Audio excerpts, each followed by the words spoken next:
Yep, watered the yard all day just to get a downpour. Awesome. Awesome. But hey, I'll take it. The beans needed it. Morning. We got more storms rolling in, as you can see. Good little line coming. So me and Michael are putting everything in sheds. Actually let it sit out, and we got a nice gentle rain. For the most part, halfway clean these things off. They're not perfect, but got all the dust knocked off of them at least. So yeah, it's a poor man's car wash, and they're half-assedly clean. Well, unfortunately, the Steiger isn't quite in a shed, but it's mostly in a shed.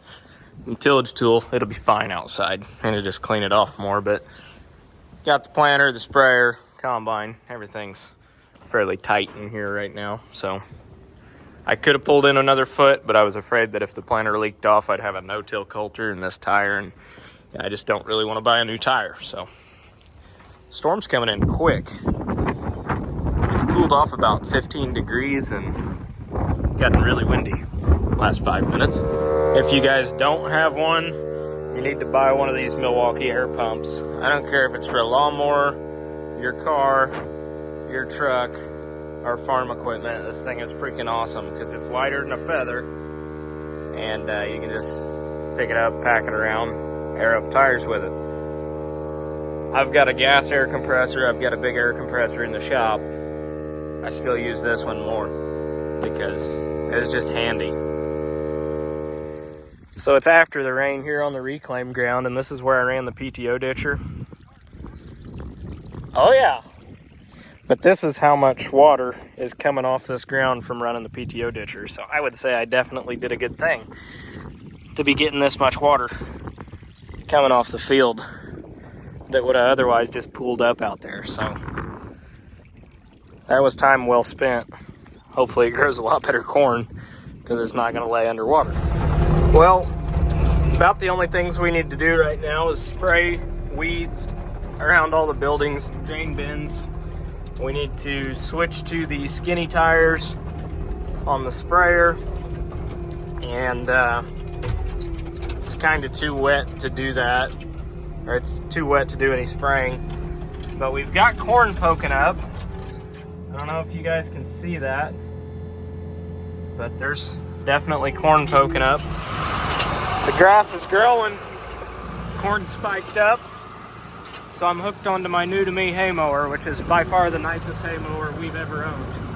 I do still plan on getting cattle, so we're gonna put up a bunch of hay, and my baler is supposed to be delivered in about 30 minutes, so we'll be unloading that. First and foremost, I'm gonna pressure wash all the bird shit off of it, but it's a really, really nice mower. It's hardly been used at all because it's still got paint on like almost all the turtles on it. So one thing about it, it's got zero wear on any of the blades, and it's got 3 blades on it instead of 2 like most. Got really, really good rollers on it, so this thing should last me a long, long time because I don't plan on cutting much hay. Well, there it is. All its glory. Well, it mows hay. It's got a bearing out and a couple bolts sheared, but it mows hay. So I'm not like gung-ho about cutting hay because one, the forecast is shit, but this stuff is like straight clover. I seeded this last year. There's some weeds in it, so just look the other way on that. But it's clover, alfalfa, and basically ryegrass, alfalfa, Kentucky, whatever. Yeah, it's a blend of a bunch of stuff. But the clover is extremely thick, but it's not near tall enough. It needs a couple more weeks. And so does the alfalfa. The alfalfa is not quite blooming yet, but I'm gonna let it go a couple weeks and then cut it. But I went around the hayfield one time, and then up on the hill there is a New Holland BR 7090 5x6 net wrap baler, or 5.5x6 net wrap baler.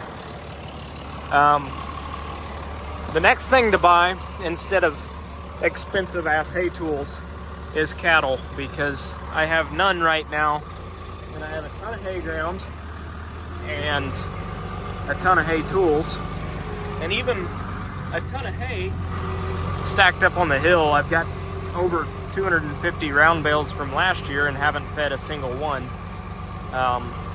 So we're gonna be cutting this first cut, throwing up some high tensile fence or woven wire, probably woven wire, and basically making a little feed lot back here. Get 30 or 40 head of steers or calves right now, and start feeding out some feeder cattle. And once I get those feeders fattened out, get those sold, I'm gonna take that money and buy some cow-calf pairs, and basically not take a profit whatsoever, but just buy cow-calf pairs and then a few more feeders just to cash flow it and keep things rolling. But cattle, you know, they're a little bit slower turnaround than row crop farming, and I'm predominantly a row crop farm, but I want to diversify. I wanted to get into other things other than growing corn and soybeans. And honestly, I'd just like to get where I've got revenue coming in a little bit all year long instead of just when harvest time is. So getting back into cattle. So Michael's hooking up to the baler, and we're gonna pull it up to my house just to stick it in a shed. We're gonna go through this thing, fix a few things, and it's supposed to rain, so I don't want to let this sit out right in the middle of the driveway. And we're gonna get some parts ordered for it and pull it out of the shed on a rainy day, pull it into the shop and work on it then. But first we're gonna go through the mower, because you can't bale hay if you can't cut it first. Morning. Got corn spiking up over there. I don't know if you can see it. And today we're gonna be framing this house. So I've got a stack of 2x4s there. Got a bunch of stacks of 4x8 OSB in the shed over there, and hopefully by the end of the day we'll have walls framed and sheeted, and maybe even start putting some trusses up. We'll see. Fixing. This damn thing will not start draining. That tile riser completely plugged up, so I dug back further on it, hit the tile, painted the house today white, so it's starting to look like something. Striped my yard a little. Grass here's pretty thin, but we're gonna walk out here to the pipe, and hopefully it's flowing water again. It should be. We'll see. And yes, we're definitely flowing water again like we should be. That's what it's supposed to look like, but well, that's what it does look like. But we're draining it. Should be drained by tomorrow morning. Got some stripes going. Grass is still pretty thin, so it's a start. Oh yeah, that's better. Got my stripes going. At least got them started. That's the first time I've mowed my new grass, so I'll take it. Well, the skag is mowed again, so I can't for the life of me get grass to grow there. Don't know why. Grew everywhere else, but it won't grow there. So I've seeded it like 3 times now. Anyhow, got the hay mower in here today. I've got some issues. Not major, but proving to be a real pain in the ass, but nothing that can't be done.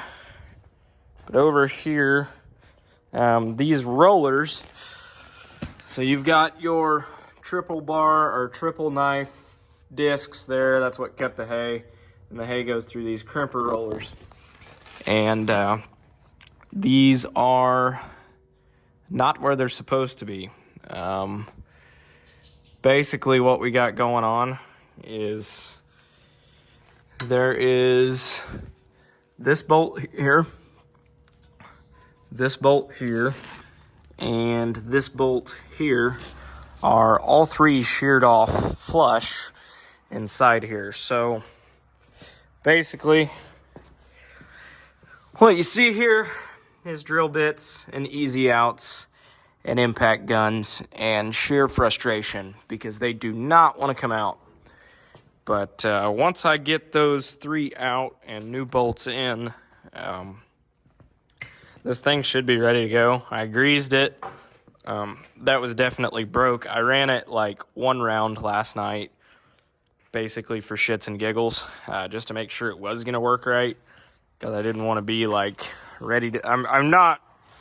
The hay still has plenty of time before it's really thick enough to even bother with, but I at least wanted to hook onto it. And since I had bought it, you know, sight unseen from an auction, kind of figured there was a reason it may have gone to auction, and I'm pretty sure that's it. Again, nothing major, just those 3 bolts, but still kind of a pain. If I could just get them out, it wouldn't be bad at all. But they are proving to be very stubborn. So I'm going to back this thing in the shop just a little more, and we'll be able to shut this place up for the night. So there goes Michael with my truck and trailer. And there's my tractor. And there's the stupidest thing I've bought all month. Bought a really cheap square baler that's in really good shape, honestly.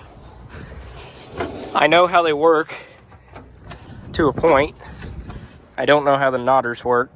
Pretty sure that's just magic, but this thing's one owner, set in a shed most of its life, open-sided shed. And we're gonna give it a try baling some straw. So I'm gonna bale some straw barrels this year because nobody does it anymore. And yeah, we'll see how it works out. I bought this thing cheap enough that it's basically to play around with. It's hard to even call this a farm expense because it's more for just me to play, basically. But if I could get the tractor to go in gear here, there we go, then we'd take off and get home with it. Naturally, I had to try it, and it works. The knotters are all knotted up on the right-hand side, but they are cycling. So I've got to untie that, untangle that, and figure out how that witchcraft works. But all in all, I think this thing's actually going to run, and for like less than $1,000 bucks.